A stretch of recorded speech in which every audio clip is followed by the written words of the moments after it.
بالله من الشيطان الرجيم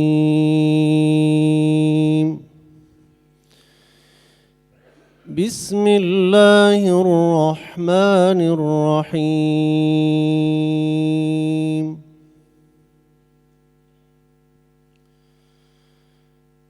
سبحان الذي أسرى بعبده ليلا من المسجد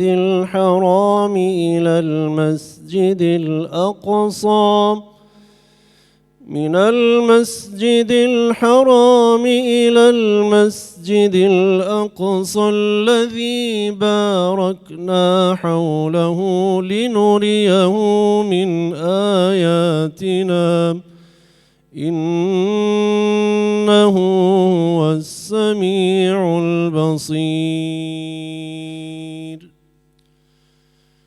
وآتينا موسى الكتاب وجعلناه هدى لبني إسرائيل ألا تتخذوا من دوني وكيلا ذرية من حملنا مع نوح إنه كان عبدا شكورا بسم الله الرحمن الرحيم أتل ما أوحي إليك من الكتاب وأقم الصلاة إن الصلاة تنهى عن الفحشاء والمنكر ولذكر الله أكبر والله يعلم ما تصنعون بسم الله الرحمن الرحيم ولقد رآه نزلة أخرى عند سدرة المنتهى عندها جنة المأوى إذ يغشى السدرة ما يغشى ما زاغ البصر وما طغى لقد رأى من آيات ربه الكبرى صدق الله العظيم. I lartësuar është ai që barti robën e tij natën prej Mesjidul Haramit në Mekë në Mesjidul Aqsa, rrethinën e të cilës e kemi bekuar për t'i treguar atij disa nga mrekullitë tona. Ai me të vërtet dëgjon dhe sheh çdo gjë. El Isra, ajeti i parë. Falëndrimet takojnë Allahut fuqiplot, ndërsa përshëndetjet tona të përzemërta nga ky vend e nga këto zemra të ndriçuara ja dërgojmë Muhammed Mustafas alayhi salatu wassalam. I nderuari Reisul Ulema Haxhi Hafiz Shaqir Efendi Fetau, i nderuari miftinisë së Shkupit Doktor Qanan Efendi Ismaili, të nderuar miftin të Basisë Fetare Islame, i nderuari dekan i Fakultetit Shkencave Islame, i nderuar drejtori Medresesë Sabeu, i nderuar kryetari i Kuvendit të Basisë Fetare Islame, të nderuar profesor të Fakultetit të Shkencave Islame dhe të Medresesë Sabeu, të respektuar ju hoxhallar dhe hafizler, të nderuar mualim dhe mualime dhe gjithë të pranishmit, shfryzoj rastin që përshëndes me përshëndetjen më të bukur islame, me përshëndetjen e banorëve të xhennetit. Assalamu alaikum wa rahmetullahi wa barakatuh. Paqja, mëshira, begati dhe të mirat e Allahut qofshin mbi të gjithë ju. Mirë se vini në panelin shkencor e titulluar Israja e Mirajit, tashmë tradicionalisht të organizuar nga Miftinia e Shkupit në koordinim me riasetin e Basisë Fetare Islame. Ky organizim ngjason me ato bashkëkohore dhe të nivelit lartë botëror, ndërsa madhështia e tij është prezenca juaj, për të cilën ju falenderoj që jeni pjesë e këtij aktiviteti. Pa dashur të humbasim kohë, ftoj ideatorin dhe barsin e jetës fetare në qytetin tonë bukur të Shkupit, Miftiun Dr. Qanan Efendi Ismaili, urdhëroni Miftin nderuar. Bismillahirrahmanirrahim.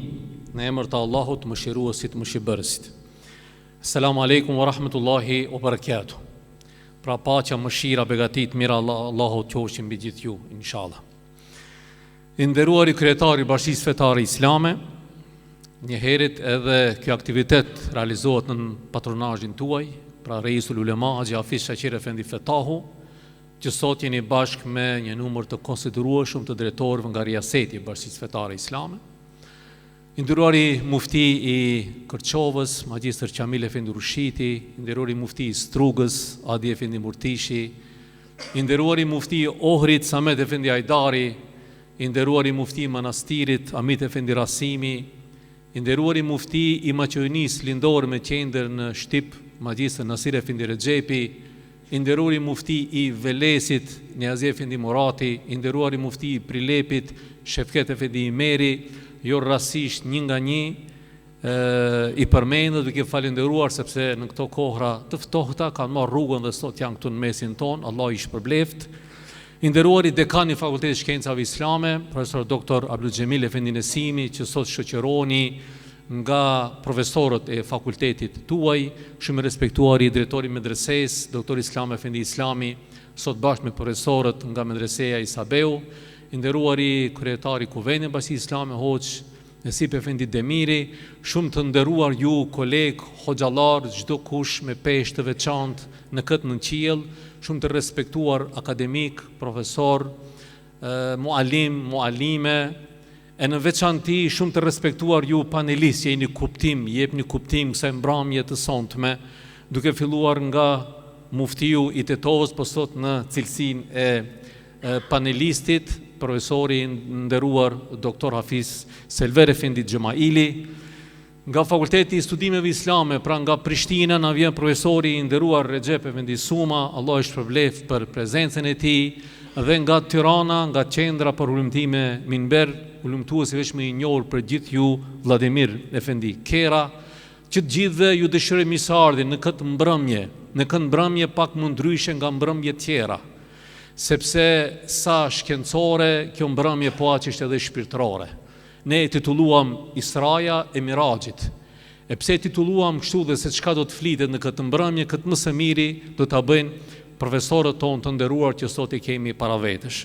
Unë ju falenderoj përzemërsisht gjithë juve që sonte u përgjigjet ftesës sonë dhe jeni këtu prezent në një aktivitet që nuk është i hapur për masë sikur që bëjmë çdo aktivitet tjetër, një aktivitet që e bëjmë bashkarisht me kolegët, me hoxhallarët, me mualimët, me mualimet, me teologët e teologët, thjesht për të ndarë disa minuta, për ndarë disa çaste, një kohë bashkarisht, për të rifreskuar vetë edhe shpirtërisht, po mbi gjithë edhe shkencëtarisht, e më pastaj edhe për të kaluar disa orë bashkarisht në mbrëmjen e kësaj nate. Unë dua edhe një herë të falenderoj Reisul Uleman për mundësinë që ne dha neve si Muftini e Shkupit që të realizojmë këtë mbrëmje të sonshme. Nga ana tjetër ju falenderoj gjithë juve që jeni prezent, e në veçanti të falenderoj ekipën e punës së Muftinisë së Shkupit, të cilët të palodhshëm u angazhuan dhe ja sonte e kemi këtë mbrëmje të këtij niveli ashtu si shihni edhe ju. Allah ju bekoftë gjithëve, Allah ju ruajt nga çdo e keqe. Për hajër ju qoftë nata e madhe, Allah na takov gjithëve në raste të këtilla, walhamdulillahi rabbil alamin. Allah i shpërbleft Mufti nderuar për këta fjalë të bukura. Padyshim, ashtu siç e përmendi edhe Muftiu, nuk mungoi përkraje pa rezerve Reisul Ulema Haxhi Hafiz Shaqir Efendi Fetahu, të cilin me nder dhe shumë respekt të veçantë e ftoj për një fjalë përshëndese, urdhëroni Reisi nderuar. Bismillahirrahmanirrahim. Alhamdulillahi Rabbil Alamin. الذي هدانا لهذا وما كنا لنهتدي لولا أن هدانا الله والصلاة والسلام على رسولنا محمد وآله وصحبه أجمعين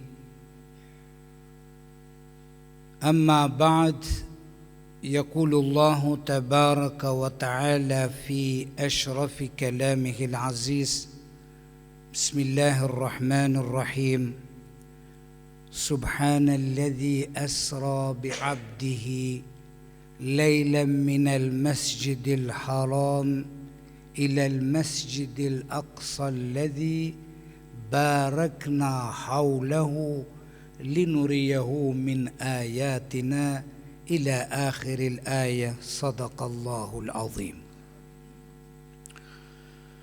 Shumë i nderuar i muftinisë Shkupit,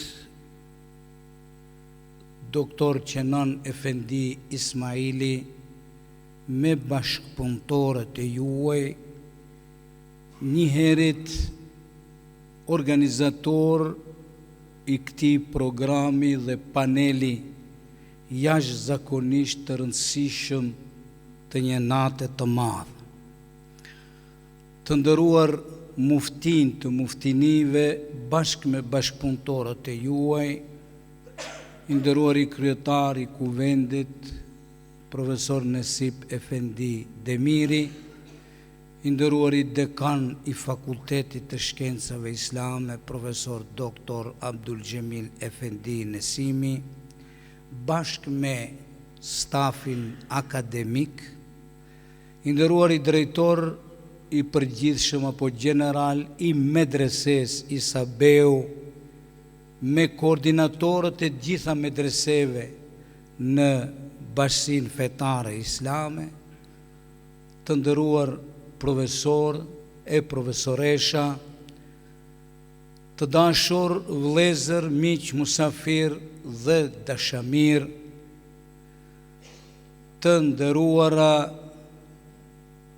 nëna dhe motra, zonja dhe zotrinj, më lejoni që përzemërsisht në këtë natë të madhe, në këtë ambient impozant, t'ju përshëndes me përshëndetjen islame, Assalamu alaikum wa rahmatullahi wa barakatuh, paqja, mëshira dhe begatit e të madhit Zot qofshin mbi të gjithë ju. Pa dyshim, sonte me këtë event fetaro-shkencor, ju bashkangjitemi të gjitha aktiviteteve të botës islame, kudo që jetojnë dhe veprojnë. Me këte ne shprehin gëzimin e madh që i madhi Zot na e dha mundësinë që ne të tubohemi në këtë nivel të lartë shkencor, me qëllim që të përkujtojmë dy ngjarjet e mëdha që ishin vepër e Allahut fuqiplot. Ishte ngjarje e jashtëzakonshme, ishte mrekulli, ishte mu'gjizja e fuqishme e Muhammedit alayhis salam. Mu në momentet më të vështira të jetës së tij, kur i vdes bashkëshortja e tij, njëherit përkrahja ekonomike e të dashurit ton në zhvillimin dhe realizimin e misionit të tij hinor. Në momentin kur i ndron jetë migja i tij Ebu Talibi, mushrik, por përkrahës i fuqishëm në misionin e Muhammedit alayhis salatu wassalam. i ndruan jetë edhe bashkëshortja që ishte domosdoshme ta përkrahej në sferën ekonomike, edhe migja e tij si një pushtet i fuqishëm i atëhershëm. Padyshim, Muhamedi alayhis salam ishte njeri me mision hyjnor, por ishte nga mishi dhe nga gjak. Edhe tek ai kishte ndjenja të optimizmit, ndonjëherë edhe të pesimizmit, të frikës, jo i dorëzuar, por kishte obligim nga i madhi Zot ta zhvilloj këtë mision, dhe nga frika e madhe në ato momente e kishte vështirë, derisa ai mendonte rrugdalje, rrugtimin e tij. Në ato momente intervenon ndihma e Allahut fuqiplot dhe ja realizon Isra'n dhe Mirajin. Brenda një intervali të vogël kohor të kësaj nate e udhton prej Mesgjidi Haramit në Mesgjidi Aksa, në Kutsi Sherif, dhe pastaj ngritjen në qiejt më të lartë për të parë argumentet e të madhit Zot. Këta dy ngjarje i u drejtuan Muhamedit alayhis salam. Nuk guxon të dorëzohesh, të tregoj se çfarë misioni ke, dhe i tregoj ngritjen në qiejt më të lartë, ti tregoj se shif anën tjetër transcendentale të misionit tënd. Dhe me këtë Muhamedit alayhis salam i bëri me dije se nuk ka kompromis me misionin hyjnor, bellik ma unzile ilejke min rabbik, wa illem tef'al fema bellekte risalet. Muhammed, shpjego shpalljen time, misionin tim. Nëse nuk e bën, nuk e ke kryer këtë mision. Andaj vëllezër e miq të dashur, ne sonte e festojmë dhe e përkujtojmë këtë ngjarje të madhe, e sjellim në kohën tonë, edhe Muhammedin alayhis salam, edhe ngjarjen e Mi'rajit, që të marrim inspirim të gjallë në misionin tonë, që as pak s'ka dallim nga misioni i Muhammedit alayhis salam, sepse ne jemi vazhdimësia e procesit të misionit hyjnor të Muhammedit alayhis salatu vesselam. Edhe ne në këto kohra dinamike, me shtuhi të ndryshme, me valët që na vinë nga të gjitha anët, lëvizjet që i bëjmë dhe ngritjet që i bëjmë, në praktik realizojmë Isra'n dhe Mi'rajin e Muhammedit alayhis salam. Është interesant segmenti Israja, udhtimi, lëvizja deri në Mesgjidi Aksa, tregon se veprat madhore bëhen në gjallëri, bëhen në lëvizje, në dinamizëm, në mobilizim të gjitha potencialeve tona fetare, shpirtërore, materiale, intelektuale. Dhe pas kësaj lëvizje të këtij, tek ne fillon edhe ngritja, në ngritjen e besimit ton, në ngritjen e dijes ton, në ngritjen e shkencës ton, në ngritjen e kulturës ton, në ngritjen e dinjitetit ton, në ngritjen e vatanit ton, dhe në ngritjen e faktorizimit ton këtu në Ballkan në realizimin e misionit hyjnor të Muhamedit alayhi salatu wassalam. Unë u përgatita t'ju tregoj një 8 minutë, ndoshta do më shkonte 10 minuta, mirë po kur pash 3 ligjëruesit, themi panelistët, të mirënjohur jo vetëm në treva shqiptar, por kudo në Europë dhe më gjerë, duke filluar nga profesor doktor Recep Suma, që na ka nderuar sonte në emër të Bashkisë Islame të Kosovës, në emër të muftiut Naim Efendi Tërnavë, në emër të dekanit dhe fakultetit të studimeve islame. Andaj i falenderoj shumë. Në mes kemi muftiun ton, personalitetin e shquar në Republikën e Maqedonisë së Veriut dhe më gjerë, njerit muftinisë së Tetovës, doktor Selver Efendi Gjemaili.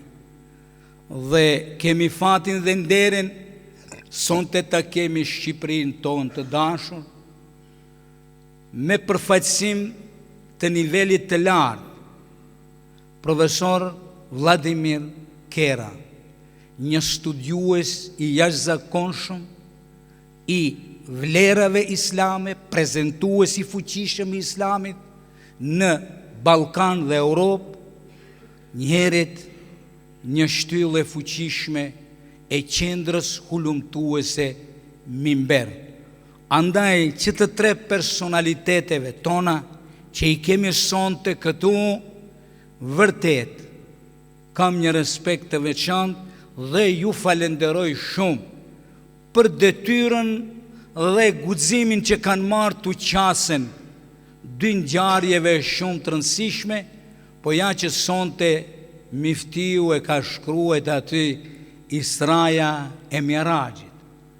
Ne fillum të bisedojmë çka ki titull, ai e din me siguri, dhe prej fillimit ja arriti qëllimit, se na detyroi që të mendojmë çka është ky titull. A unë mendoj se 3 ligjëruesit ton do ta japin përgjigjen. Bashkia Fetare Islame lëviz fuqishëm gjitha sferat e saj. Unë mendoj se vitet e fundit kanë qenë vitet e sukseseve. Mos them surpriza, se nuk e kuptojmë aktivitetin tonë si surprizë, e kuptojmë si mision. Dhe wa man yattaqillaha yaj'al lahu makhraja wa yarzuqhu min haythu la yahtasib. Përveç komoditetit financiar, përveç komoditetit të aktiviteteve të fuqishme të muftinive, ku mbizotron fryma e konkurencës dhe vlerave në çdo muftini, këtë vit jemi shumë të lumtur dhe të gëzuar me akreditimin e medreses Isabeu. Para disa ditësh, definitivisht, medreseja Isabeu hyri në listën e shkollave të mesme në Republikën e Maqedonisë së Veriut. Është një sukses i madh, një miaragj i madh, por këtu janë organizuar të gjithë, duke filluar nga drejtori, doktor Islam Efendi Islami, fakulteti i shkencave islame, në veçanty miftit në vendimet e tyre për medresen, ulemat islam, profesorët, ama edhe opinioni, sepse opinioni s'na len të rahat në thojza, pse nuk u ban, kur do ban, si do ban. Ndërsa, dje mora lajmin historik të muslimanve të Maqedonisë. Definitivisht është dhënë licenca për radio në gjuhën shqipe, e cila është pronë e Bashkisë Islame, në menaxhimin e muftinisë së Shkupit, në krye me doktor Qenan Efendi Ismailin, i cili e ka patur dëshirë të jashtëzakonshme që ta kemi një mjet informativ, duke filluar nga radio, që do të përfshijë territorin ndoshta më të madh se Shkupi, më vonë ideja e një televizioni të nivelit nacional, kështu që muftiut i uroj për angazhimin që ka bërë për këtë projekt në përkrajen time dhe të gjithë faktorëve të Bashkisë Islame. Andaj do të kemi fatin që të gjithë të marrim pjesë dhe ta zhvillojmë këtë mjet informativ që është një rezultat i jashtëzakonshëm. Andaj muftiu t'i falenderoj sonte edhe për këtë tubim madhështor, me njerëz të zgjedhur, me njerëz të nivelit të lartë të institucioneve të Bashkisë Fetare Islame, por edhe me panelist dhe me shkencëtar të vlerave të larta, siç i përmenda më parë. Vëllezër të dashur, më lejoni që në emër të Bashkisë Fetare Islame, spari juve që jeni këtu, gjithë besimtarëve të Maqedonisë, gjithë shqiptarëve dhe muslimanëve të trevave shqiptar, si të gjithë shqiptarëve dhe muslimanëve tanë që janë në përvendet e Europës, kudo që veprojnë dhe punojnë, t'ju uroj këtë natë të madhe për kujtimin e kësaj nate të madhe, dhe urimi më i madh është ky event jashtëzakonisht i nivelit të lartë, pra na qoftë për hajër. Allahu xhallashanu na bëf për atyre që ne të përjetojmë Isran në mënyrën tonë dhe të përjetojmë ngritjen, pra Mi'rajin, me aktivitetet tona të përgjithshme. Zoti ju bekoft. Wassalamu alaikum wa rahmatullahi wa barakatuh.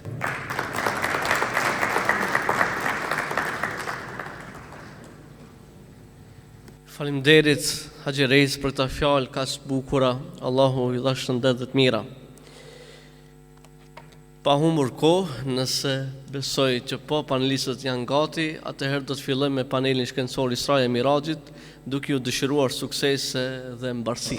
Bismillahirrahmanirrahim. Çdo panelist do të ketë në dispozicion 15 minuta për ta elaboruar temën e përgatitur, duke filluar me miftiun e tetovës, Dr. Selver Efendi Xhemaili, i cili do të paraqesë temën në aspektin moral, e titulluar Israja dhe mesazhi i saj. Urdhoni miftin nderuar.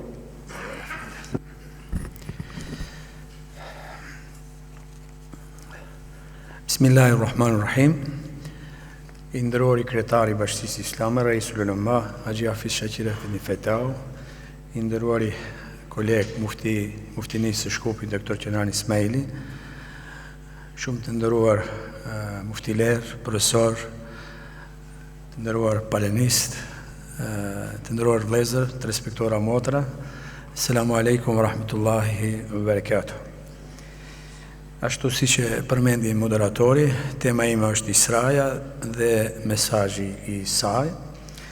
Andaj në disa minuta do t'ju lexoj disa paragraf nga kjo temë.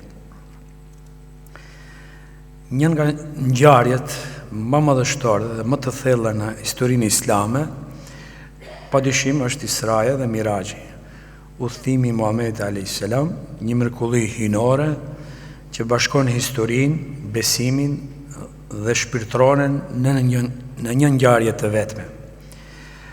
Allahu i madhruar thot në Kur'anin Fisnik: i lartësuar qoftë ai që e mori robin e tij natën nga Mesxhidul Harami në Mesxhidul Aqsa, rrethinën e së cilës e kemi bekuar, për t'i treguar atij disa nga mrekullitë, nga simbolet, nga argumentet tona, sepse në të vërtetë vetëm ai dëgjon gjithçka dhe sheh gjithçka. Thellësia kuptimore e ajetit është jashtëzakonisht e madhe. Kjo e bën ajetin të përshtatshëm për interpretime të ndryshme. Edhe historia jone e tefsirit është dëshmitare e kësaj. Një përjetim si Israja, që në një dimension është shpirtëror, në një dimension angjëllor dhe në një dimension të fshetë, gaib, nuk mund as të shpjegohet dhe as të kuptohet pa përdorur metaforë, alegori apo modele të ndryshme letrare. Ndonë se ajeti që flet për Isra'n në hap shumë dyrë komentimi dhe interpretimi, por në të njëjtën kohë mendoj ai vendos edhe kufi apo disa vija të kuqe. Me këta kufi që vizaton ajeti Isra's i thot interpretuesit kështu: çfarëdo komentimi që të bësh, kur mos i të i kalo këtë kufi. Ja vijet e kuqe që ajeti e vendos atyre që përpiqen të dëbërtojnë në thellësinë e kuptimit të këtij ajeti. Vija e parë e kuqe është fjala subhan. Kjo fjalë mbart kuptimin të dish se ai, Allahu Gjellëshanu, është për te çdo gjëje dhe të vlerësosh madhështinë e atij që është i lartësuar. Me këtë i thuhet bashkëbiseduesit apo lexuesit të këtij ajeti: o besimtar, o ti bashkëbisedues. Ngjarjen e veçantë për të cilën bëhet fjalë në këtë ajet, njeriu mund ta kuptojë në forma të ndryshme, por kurse si këto kuptime nuk mund dhe nuk duhet të bien ndesh me realitetin se Allahu është absolut dhe transcendent. Ndryshe thënë, nuk mund të hihet kuptimi të këtij ajeti pa paradigmën, pa këndvështrimin se Allahu Gjellëshanu është absolut dhe transcendent. Në nënvizimi i ditë me të kuqe është shprehja linuriyehu min ayatina, që do të thotë që ti tregojmë atij një pjesë nga shenjat tona. Dhe kjo nënvizon dy gjëra. E para, gjatë përjetimit të Isra's, Allahu i lartësuar nuk ja tregoi të dërguarit të tij të gjitha shenjat, të gjitha argumentet, të gjitha simbolet, por vetëm një pjesë të tyre. E dyta, gjatë këtij përjetimi, Allahu i lartësuar nuk e tregoi vetveten zatin e tij, por shenjat e tij, edhe ato vetëm pjesërisht. Dhe në nënvizimi i tretë me të kuqe, innehu huves semiul besir. Fjalia e fundit e ajetit, që ka kuptimin padyshim, vetëm ai është që dëgjon gjithçka dhe sheh gjithçka. Pra, nuk mund të bëhet fjalë që dikush tjetër të dëgjojë gjithçka dhe të shohë gjithçka. Kjo vlen edhe nëse ai është pejgamber. Prandaj, sikur na thuhet, kini kujdes të mos e çoni në teprim këtë përjetim të veçantë të Resulullahit, duke pretenduar se i dërguari i Allahut dëgjonte dhe shihte gjithçka. Por ndryshe do t'i kishit shkelur kufi që ka vendosur Allahu Gjellëshanu.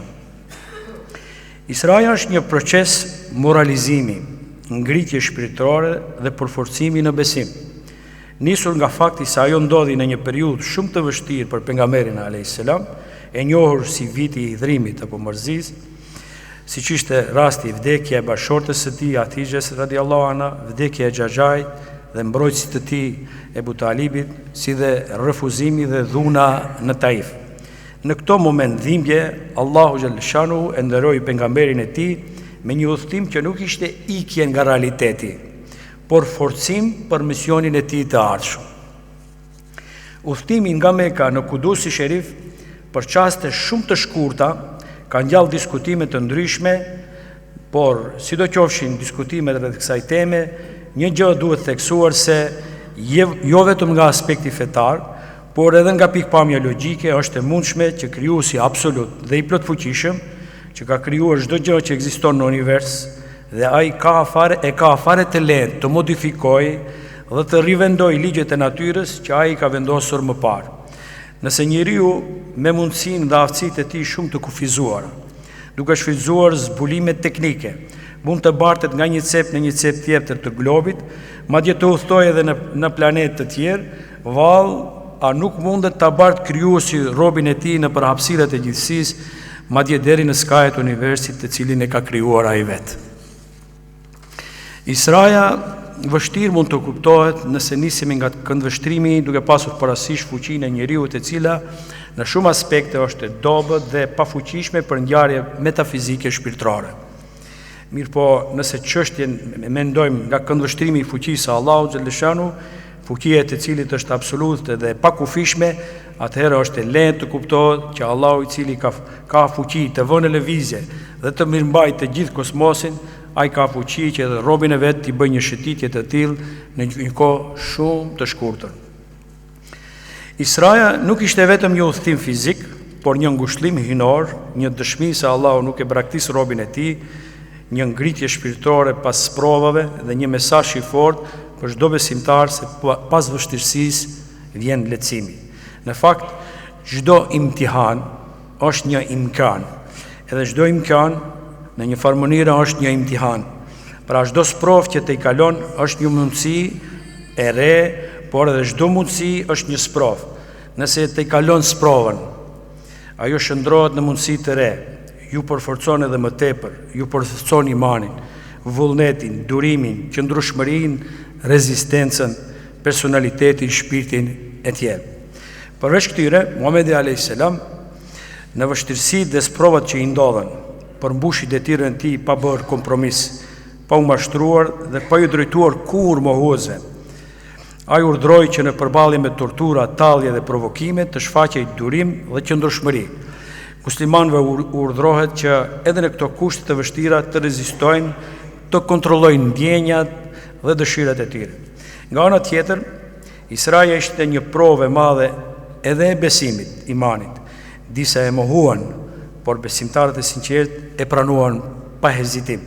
Në këtë rast, Ebu Bekri radiallahu anhu u quajte Siddik sepse e besoi me njëherë. Meududi në komentimin e ajetit të parë të surës Isra, në tefsirin e tij, Tefhimul Kur'an, thot: disa njerëz e shohin këtë ngjarje si të pamundur dhe kjo u duket shumë e çuditshme. Ndonë se çështja nëse diçka është e mundur apo jo, vlen vetëm për njeriu, i cili ka fuqi të kufizuar. Por kur bëhet fjalë për Allahun, i cili është i gjithfuqishëm, këto lloj pyetjesh nuk kanë vend, sepse vetëm Allahu është i plotfuqishëm për çdo gjë. Nëse do mund të nxjerrim disa mesazhe për ditët tona nga ngjarja e Isras, sprovat nuk janë fundi i ndonjë gjëje, por përgatitje për ngritje. Mesjidul Aksa është pjesë e identitetit tonë islam. Besimi forcohet në kohë vështirësie. Allahu e nderon robin e durueshëm në mënyra të papritura. Gjithashtu Israja na mëson kur toka bëhet e rëndë, qielli është afër. Kur njerëzit të refuzojnë, Allahu të afron. Dhe kur zemra është e sinqertë, Allahu hap dyert që mendja nuk i përfytyron. Të nderuar, pak më lart e them që Israja është një proces moralizimi. Është interesante kur e lexon surën Isra, që ajeti i parë i kësaj sure trajton këtë ngjarje, do të shohim që në brenda kësaj sure një pjesë e madhe e parimeve morale islame janë përfshirë në këtë sure. Pra nëse ndodhia e Isras është një proces moralizimi, edhe surja Isra trajton po të njëjtën temë. Shkurtazi do t'i përmendi disa nga këto parime morale në këtë sure dhe do t'a përfundojmë. Në ajetin 20, Allahu fuqiplot porosit besimin e pastër pa idhujtari. Në të surës Isra kuptohet. Në ajetin 23-24, respekt absolut, mirënjohje dhe butësi ndaj prindërve. Në ajetin 26, solidaritet shoqëror dhe përgjegjësi ndaj nevojtarëve. Në ajetin 27, kursim, maturi dhe përgjegjësi në përdorimin e pasurisë. Në ajetin 29, ekuilibër në shpenzim. Në ajetin 31, jeta është e shenjtë, furnizimi është nga Zoti. Në ajetin 32, pastërti morale dhe vetëpërmbajtje. Në ajetin 33, respekt absolut për jetën njerëzore. Gjithashtu në ajetin 34, drejtësi dhe mbrojtje të dobëve, si dhe ndërgjegje morale dhe përgjegjësi. Në ajetin 35, ndershmëri në tregti dhe drejtësi ekonomike. Në ajetin 36, përgjegjësi në fjalë, mendim dhe veprim. Dhe në ajetin 37, për ulësi dhe vetëdije për kufit njerëzor. Ju falenderit për ndëgjimin. Allah i shpërbleft mifti për ta mesazhet bukura dhe ka çdo më thënë se panelisti i ditë që na ka nderuar sonte është mysafiri ynë nga Republika e Kosovës, profesor doktor Recep Efendi Suma, profesor në Fakultetin e Studimeve Islame në Prishtinë, i cili do të qasës temës së Isras në aspektin e davetit e titulluar nga përvoja profetike të sfidat moderne, Israja dhe Miraxhi në shërbim të thirrjes islame. Urdhëroni profesorin e nderuar, fjala është për ju. Bismillahirrahmanirrahim. Wassalatu wassalamu ala ashrafil anbiya'i wal mursalin nabiyina Muhammad wa ala alihi wa sahbihi ajma'in. I nderuar reisi i Bashkisë Fetare Islame të Republikës së Maqedonisë së Veriut, Haxhi Shaqir Efendi Fetahi, shumë i nderuar miftinisë së Shkupit doktor Qenan Efendi Ismaili, të nderuar të pranishëm, të nderuar panelist.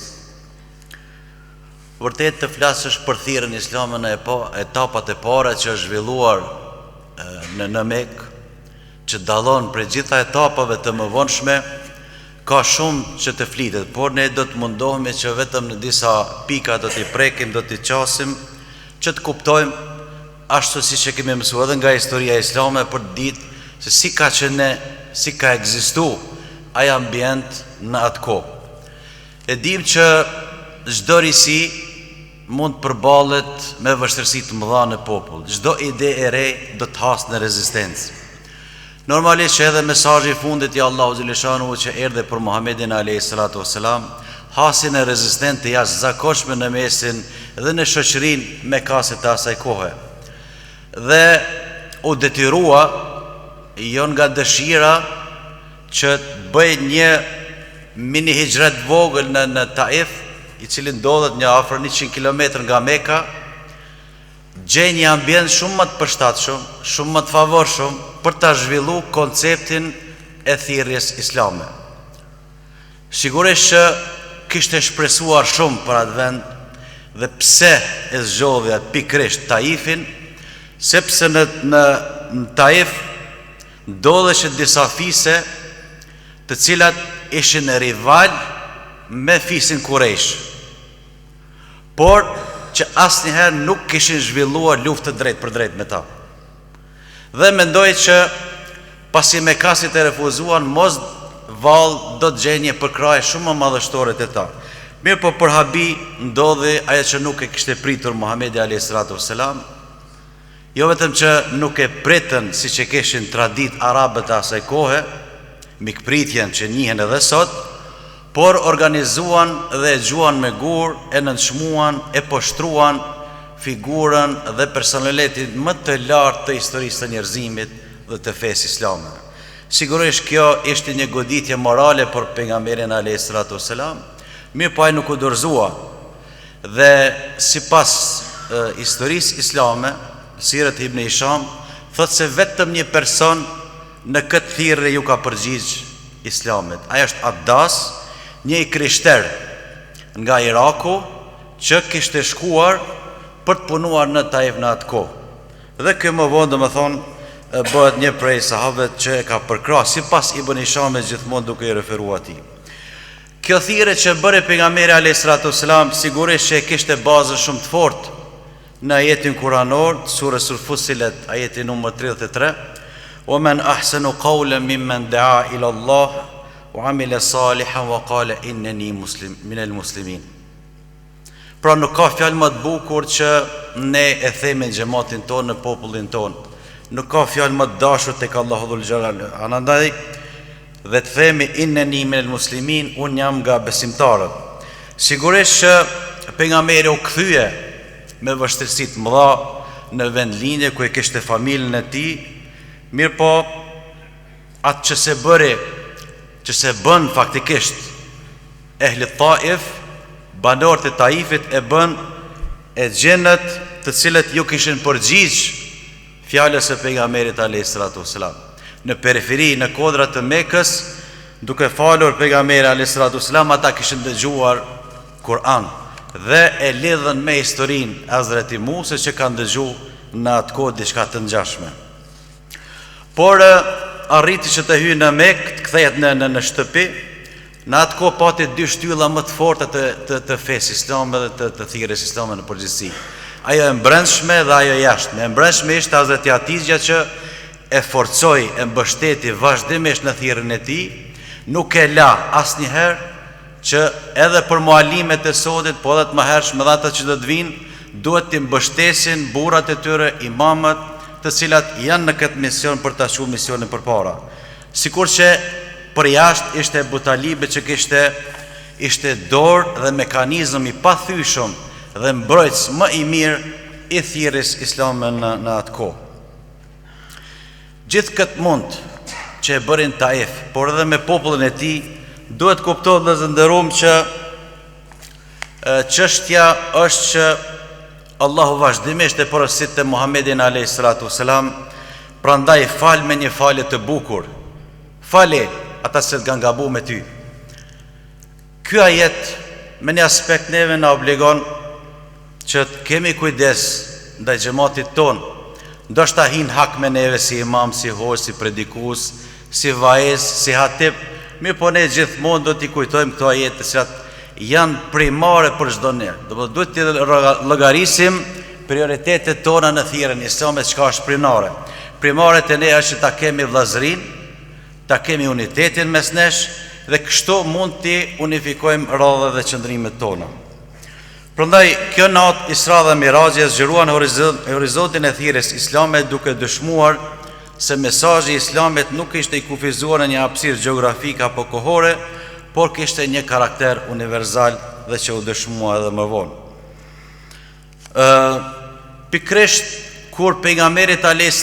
ju mbyllën rrugët toksore, erdhi kjo Isra e Miraxhit apo Israja e Miraxhit, që kemi në titull, që të kuptohet që rruga qiellore, rrugën të cilën Allahu ja ka hap pejgamberit a.s.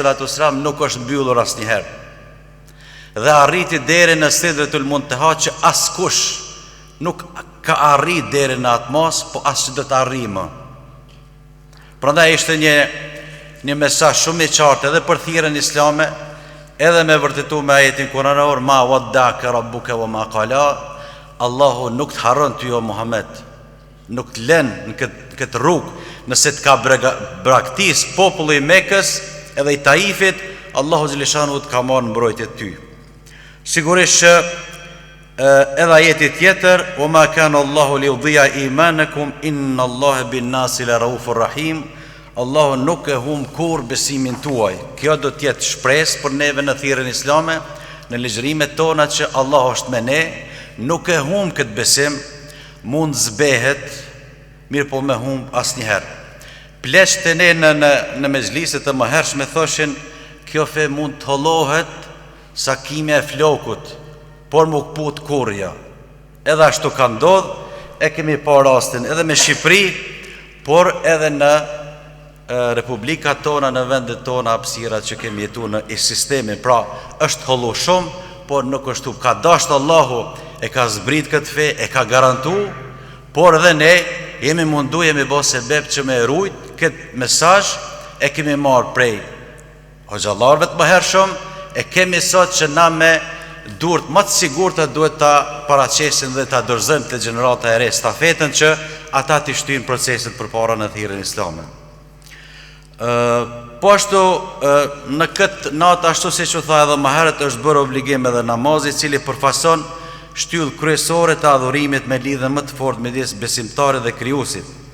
Nga semantika e thirrjes islame të kësaj nate është nderim hinor dhe ngritje për profetin alayhis salam, duke i treguar madhështinë mbretërisë hynore dhe realitet i së padukshmës, si dhe duke e vënë në pa vendin dhe meritat e tij mbi të gjithë pejgamberët. Në fakt, kjo ishte edhe një paralajmërim për dy fazat të mëhershme, hijreti që do t'i paspri dhe më thonë kësaj nate, dhe sigurisht edhe themelimi i shtetit të parë në Medinë që u themelun dhe u konsistun institucione shtetërore, dhe që atje filloi drita e thirrjes islame të shpërndahet edhe jashtë gadishut arabik, duke na përfshi edhe vendet tona të cilat jemi këtu. Po ashtu, falja e pejgamberit alayhis salam si imam ndaj pejgamberëve të tjerë, i gjithë pejgamberëve simbolizon universalitetin e thirrjes islame dhe vazhdimsinë e saj me mesazhet hynore të mëparshme. Kjo ngjarje vendosi thirrjen islame si një mesazh gjithëpërfshirës për njerëzimin. Po ashtu, si karakter tjetër i kësaj nate sa i përket thirrjes islame, është butësia ndaj të ftuarve në fe dhe rruga e të dërguar dhe morali i thirrësve hynor. Pra, ne kemi nevojë gjithmonë që të marrim nga gurra profetike burimin e pastërt të profecisë në butësi ndaj njerëzve e jo hakmarrje ndaj tyre. Taberaniu transmeton në El Mu'jam El Awsat nga Aisha radiallahu anha se profeti alayhi salatu wasalam ka thonë: butësia nuk hyn në asgjë veç se zbukuron atë dhe nuk hiqet nga asgjë veç se e shëmton atë. Këtë më së miri e kemi me melekun e kodrave apo maleve që i kishte thënë Muhamedit alayhi salatu wasalam vetëm urdhëro dhe unë do t'i përmbys të kodra mbi popullin e Mekës. Mirë po, nuk ishte misioni i Resulullah, nuk ishte thirrja e Islamit ti që takmirën ndaj popullit ti, për diçka që kishte ardhur ta barte këtë mision. Mirë po, ajo lut për ta dhe nuk e dëshiroi të keqe për ta, po lut që nga pasardhësit e tyre do të kenë apo do të jenë ata persona të cilat do ta bartin mesazhin islamit drejt përpara.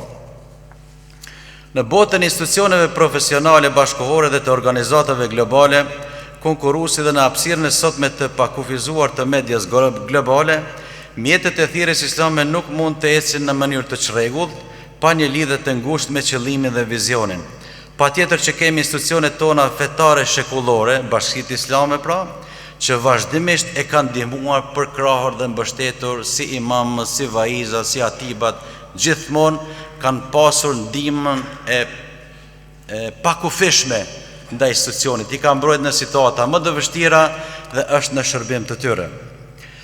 Parimisht mjetet duhet të shërbejnë një vizionit të qartë dhe një qëllim të përcaktuar, përndryshe thirrja me të gjitha mjetet e saj shndrohet në reagime të rastishme ndaj veprimeve apo provokimeve. Bukuria e lidhjes së mjetit thirrës me vizionin dhe qëllimin qëndron në disa aspekte thelbësore, si trajnimi i imamëve në përdorimin e mjeteve bashkëkohore të thirrjes islame është një detyrë domosdoshme, e cila nuk realizohet përveç se duke u siguruar për korreksinë e stilit në paraqitje dhe shpjegim, butësinë dhe bukurinë në dukje dhe në përmbajtje, në fjalë dhe në vepra, si dhe në mendim e moral në mënyrë të barabartë. Shprehja e gruas përmes vetvetes në pozitën që Islami ja ka garantuar asaj, si dhe të folurit e saj për Islamin me dinjitet të përkatësisë, përbën një nga mjetet më të fuqishme dhe më me ndikim në thirrjen islame bashkëkohore në fushën e prezantimit të Islamit. Njëkohësisht ajo përfaqëson një mbështetje të rëndësishme për të gjithë ata që qëndrojnë në balë të thirrjes dhe diskursit të saj bashkëkohor. Imam Gazaliu porosiste dhe thoshte: pa moral dia bëhet armë, pa urtësi feja bëhet dhunë, dikur feja ishte mënyrë jetese, sot për disa është fjalor, veshje dhe trend. Thirrja islame nuk është për të krijuar imazh, por për ta ndryshuar njeriu nga brenda. Përfundim, Israja dhe Mirazhi nuk janë vetëm një mrekulli historike, por një mesazh i fuqishëm për thirrjen islame, që konfirmon se thirrja islame ndërtohet mbi besimin, durimin, edukimin shpirtëror dhe mbështetjen e vazhdueshme në Allahun xhaleshanuhu. Prandaj përvetori i Isras dhe Mirazhit duhet të shërbesi shkollë për ringjalljen e vlerave morale dhe qytetëruese të umetit. Skena e profetëve nga Ademi a.s. deri te Muhamedi a.s. na mëson të shmangim egoizmin që ndan popull dhe të kultivojmë unitetin dhe solidaritetin mes nesh. Ju faleminderit për dëgjimin dhe ndurimin. Assalamu alaikum wa rahmatullah. Allah ju shpërbleft, profesor i nderuar, për ta këshillat bukura dhe të dobishme. Panelisti i tretë dhe i fundit për sonte është mysafiri nga Shqipëria ynë, Hoxh Vladimir Kera, antari i qendrës së lëmtimeve Minber në Tiranë. Hoxhi i mirënjohur për çastet e tij filozofike, i cili do të ligjerojë me temë Israja dhe filozofia e botkuptimit islam. Fjala për ju i nderuar. Urdhroni. Bismillahirrahmanirrahim. Alhamdulillahi wa salatu wa salam ala rasulina karim wa ala alihi wa ashabihi wa man tabahu bi ihsanin ila yawmiddin, thumma ma ba'd. Shumë të nderuar pjesëmarrës, shumë i respektuar kryetari i riasetit të Maqedonisë së Veriut, Haxhi Shaqir Efendi Fetahu, shumë i nderuar myftinisë së Shkupit doktor Qenan Efendi Ismaili, shumë të nderuar hoxhallar, myftiler, panelist. Faleminderit për këtë hapësirë, për të diskutuar jo diçka që dihet, më shumë se sa diçka e cila mendoj për epokën ku unë jetoj e ndje si shqetësim për ta shpalosur me ju. Ngjarja e Isras dhe Mirajit përfaqëson jo vetëm një moment domethënës në historinë e Islamit, por kam përshtypjen që përfaqëson edhe një gur themel në botkuptimet e reja që solli kjo lëvizje me vullnetin e Zotit Gjithësisë, kur profeti alayhis salam përshkruhet qartë që ishte robi i tij. Kjo në një farë forme sjell një koncept strukturor që shënon zgjerimin e botkuptimit islam nga lokalja drejt universales. Ndryshe dietari Maltah ibn Ashur do thoshte që qëllimi i Isras nuk është vetëm mrekullia, edhe pse mrekullia është, por zhvendosja e qendrës së vëmendjes profetike nga një hapësirë lokale drejt një horizonti universal. Nëse të gjithë profetët e tjerë vendosën në hijer ajetit "Wa likulli ummatin rasul", profeti jon sallallahu alaihi wasallam ishte kafatan lin-nasi wa rahmatan lil-alamin. Ai erdhi për të gjithë njerëzit dhe mëshirë për të gjithë botrat. Gjithashtu, sociologu i madh musliman Ibn Khalduni thot e veçanta e Isras është se profeti alayhis salam vendosi një gur themel të rëndësishëm në botkuptimin islam. Nëse çdo profet ka ardhur për një popull, profeti Muhammed ka ardhur specifikisht që zakonet e popullit vet mos t'i bëjë parime universale botërore, por t'i mundësoj botës që të përfaqësoj parimet universale islame dhe çdo popull të respektojë traditën dhe zakonin e vet. Megjithatë, vëllezër të shtrenjtë, dietarë të cilët si Imam Kurtubiu në tefsirin e vet thot, më të vërtetë thot Meka ishte qendra e tauhidit, ndërsa Kutsi për profetin Muhammed u bë qendër e trashëgimisë dhe historisë fetare. Kjo nënkupton thot një botkuptim komplet të ri në dimensionin se si ne duhet ta lexojmë Kur'anin dhe ta kuptojmë fenë.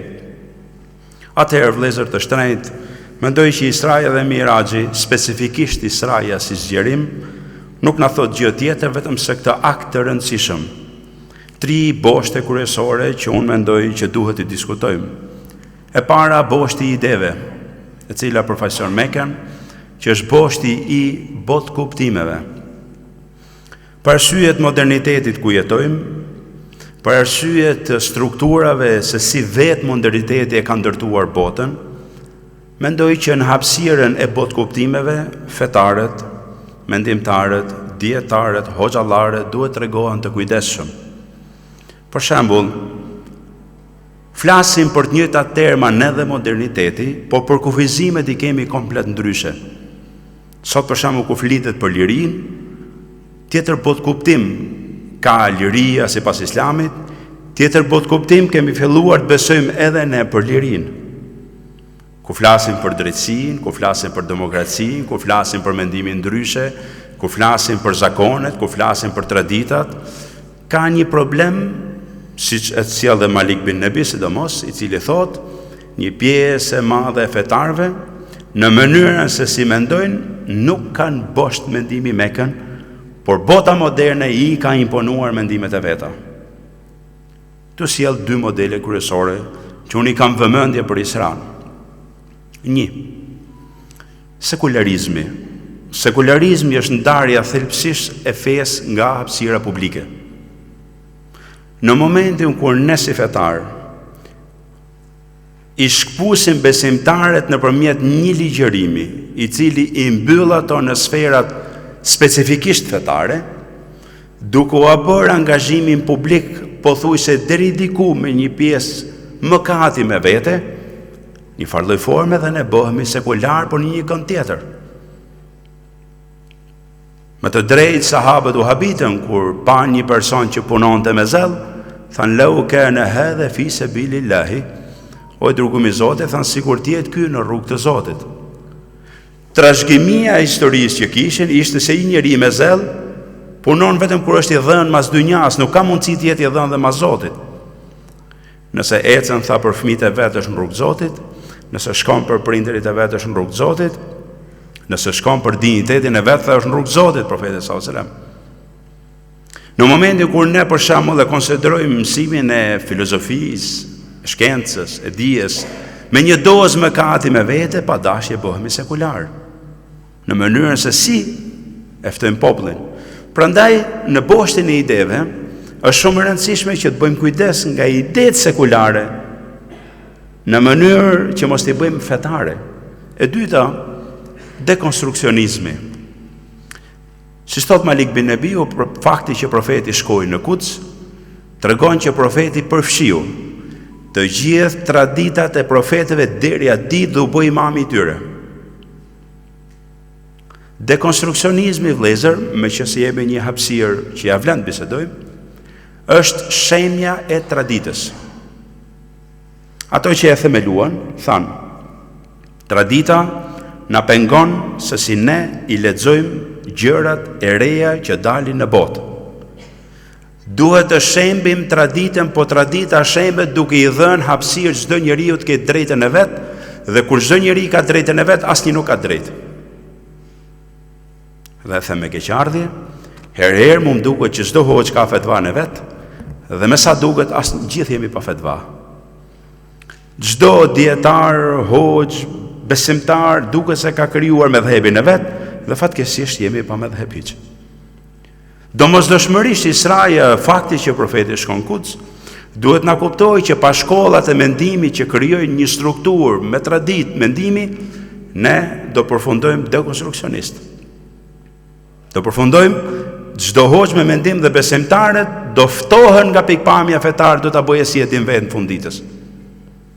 Sepse nuk do të krijojmë dot një strukturë dhe institucion që përcjell një mendim të qëndrueshëm, dhe nuk do të shkojmë brenda mendimit të shnoshtë me dhepeve, që ne sot mos kemi çdo njeri mendim, madje gjen dhe një njeri me dy mendime dhe s'di nga t'ja maj. Për arsye të dekonstruksionizmit që ndodh, fakti që profeti shkoi në Kuds tregon që ne nuk mund ta shmangim traditën. E treta gjë, fakti që profeti sallallahu alaihi wasallam u bë imam i tyre, thot Taha ibn Ashuri, tregon në vetvete se profeti alisam e mori në konsiderat kulturat e njerëzve të tjerë dhe i respektoi popujt e tjerë. Është thënë edhe herët edhe vonë që kultura e arabëve është arabëve, Islami është i gjithëve. Dhe ka një problem në momentin kur ngatrohet kultura me fenë. Dhe në fakt Israja mëson këtë që kultura është përvoja e një populli në mënyrën se si ka ushtruar eksperiencën me jetën e vet, ndërsa Islami ka parim universale ku çdo kulturë gjen rahatinë e vet, përderisa nuk bien kundërshtim me parimet e mëdha të Islamit. Dhe ne kemi vënë re që herë ngatrohet kultura me fenë dhe njerëzit gjejnë vështirësi në praktikën e kulturës, jo në praktikën e Islamit, se është e pamundur gjesh vështirësi në praktikën e Islamit, ku në bazë ka universalitetin, ka lehtësimin, ka përgëzimin, ka udhëzimin, ka faljen, ka mëshirën. Megjithatë, vëllezër të shtrenjtë, i treti dimension është në botën e ideve është pikpamja e racionalitetit. Duke e përjashtuar ne përvojat e njerëzve tjerë, përvojat e qytetërimeve tjera, lindën rryma racionale që e përjashtuan shpalljen nga mendja dhe padashje krijuan përplasje mes mendjes dhe shpalljes. Edhe nga dietarët e vjetër klasik, siç është Ibn Taymija për shembull, që për mendimin tim është lexuar jo në mënyrën e duhur dhe të strukturuar, e tha hapur, kur tha është e pamundur të ketë përplasje mes fesë dhe mendjes së shëndosh. O nuk keni kuptuar çka ka thënë feja, o mendja akoma se ka gjetur rrugën. Nuk mundet ne në një qytetërim një popull që lexon një libër si Kurani, ku brenda tij gjen mendimin e faraonit, mendimin e iblisit, mendimin e Nemrudit, mendimin e ateistëve, mendimin e femohusëve, mendimin e mushrikëve, brenda në Kur'an, të habitet me mendime ndryshe që i ka bota në cilën jetojmë. Ne lexojmë Kur'anin dhe brenda tij gjejmë mendime të ndryshme, pse ne muslimanët duhet shashtisemi apo të habitemi kur gjejmë mendime ndryshe në botën e jashtme. Deri në këtë dimension shkon Kurani, sa që Zoti thotë në Kur'an, "Lau kana fihi ma alihatun illa Allah la fasadata." sjell dialektikën e mendimit të botë kuptimit, nëse në botë do ketë më shumë se një Zot, do të ndodhë shkatërimi. Prandaj vëllezër të shtrenjtë, mendoj që përtej dimensionit të besimit që ishte Meka, përtej dimensionit të traditës që ishte Kutsi, sot Isra dhe Miraxhi duhet naftoj në këto 3 botë kuptime kryesore. Boshti ideve që në thelb ka Kur'anin dhe Sunetin, ide të cilat burimin origjinal e kanë nga feja dhe përkufizimin për gjërat e kanë nga feja. 2. Universaliteti për përfshirjen e të gjitha kulturave, të gjitha popujve, të gjithë historive, të gjithë profetëve, respektin e tyre për aq sa ju takon dhe rujtja e identitetit ton. E 3. Dhënia e një alternative të logjikshme për shoqërinë në cilën jetojmë. Sepse duke e përmbyllur këtë çështje, do vim ka ajo që tha Muhammed Asadi ke libri Rruga për Mekë, muslimanët modern, në vend që t'i merrnin tezat e fesë dhe t'i zhvillonin, ato u kthyen në mbrojtje të tyre. Po nuk mund të mbrojni, thotë muslimani, gjë që e ka marrë Zoti për garant. Inna nahnu nazzalna dhikra wa inna lahu lahafidhun. Ju duhet punoni që të zhvilloheni me ato teza, jo t'i mbroni. Se mbrojti ka Zoti, juve ju takon të esni dhe ato të zhvilloni. Prandaj për ta përmbyllur, mendoj që Israja nuk ishte thjesht udhëtimi asaj nate, por ftesë e vazhdueshme për rikthimin e botkuptimit real profetik. Ajo përfaqësoi zgjerimin e shpalljes në hapësirë, afrimin e universalitetit islam dhe ndërtimin e një vetdije fetare që njëkohësisht ishte besnik i burimit hyjnor dhe e hapur ndaj historisë njerëzore dhe si një alternativë e shëndosh për gjithë njerëzimin. Faleminderit që ndëgjuat, Zoti ju shpërblef më të mira. Ju falenderoj hoc për këtë elaborim kaq bukur të Isras. Këtu shënohet edhe fundi i panelit shkencor, me shpresën që të takohemi edhe në manifestime dhe organizime të tjera. Ju falenderojmë që e begatuat këtë natë me prezencën tuaj. Në pjesën tjetër të sallës është trimi i darkës, ju urdhroni dhe ju bëf mirë. Assalamu alaikum wa rahmatullahi wa barakatuh.